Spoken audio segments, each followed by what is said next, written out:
dilapidé.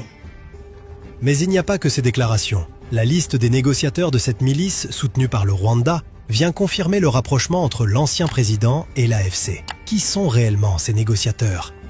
La liste dévoilée par cette milice, soutenue par le Rwanda, est composée de 12 noms. Parmi eux, 5 attirent notre attention. Commençons par Jean-Félix Mupande, proche de Joseph Kabila. Ancien directeur du cadastre minier, il a été soupçonné de corruption dans l'attribution ou l'enregistrement de permis, de vente ou facilitation de carrés miniers. Il sera suspendu en 2021 par le ministre des Mines pour insubordination et opacité. Mesurant les conséquences, il a néanmoins nié avoir été approché par l'AFC M23. Je n'ai jamais été contacté. Je n'ai jamais été dans mes intentions de me déplacer et abandonner mes activités académiques ici pour voyager et aller participer à des négociations. Et je passe tout mon temps dans ces activités ici. Je n'ai pas de contact actuellement avec les pays. Et même de l'autre côté.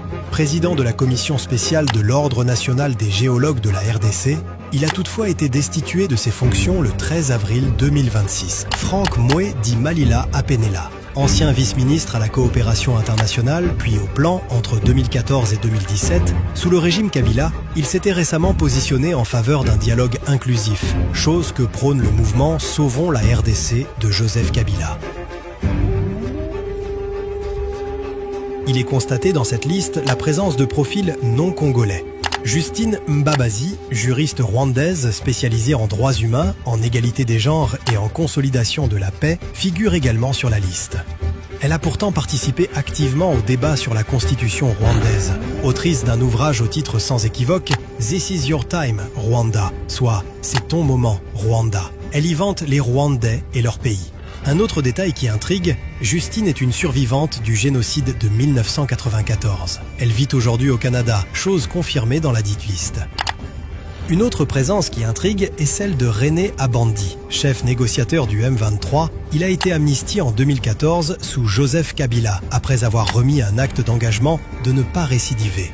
Aujourd'hui, il est en Suisse avec le même poste. Jean-Paul Chaka, avocat. Il est le pion utilisé depuis des années pour manipuler les Banyamulenge. En 2021, il a fait partie de 70 avocats ayant déposé une plainte contre quelques figures des FARDC, les accusant des atrocités contre les Banyamulenge. À travers cette délégation, un parallèle se dessine progressivement entre l'AFC et l'ancien régime de Joseph Kabila. Entre profils issus de son entourage politique, convergence de discours et perceptions relayées dans l'espace public, certains y voient les signes d'une continuité stratégique. Mais une question demeure, aussi simple que dérangeante.